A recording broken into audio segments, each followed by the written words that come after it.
Ayan, meron sa kaming ano dito, oh. Susu.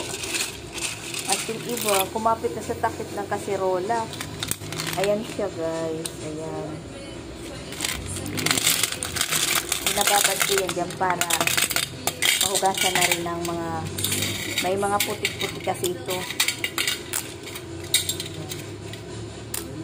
Tapos mamaya, saka siya puputulan ng dulo.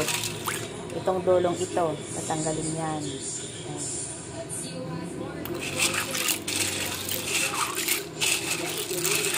Yung mga putik-putik yan.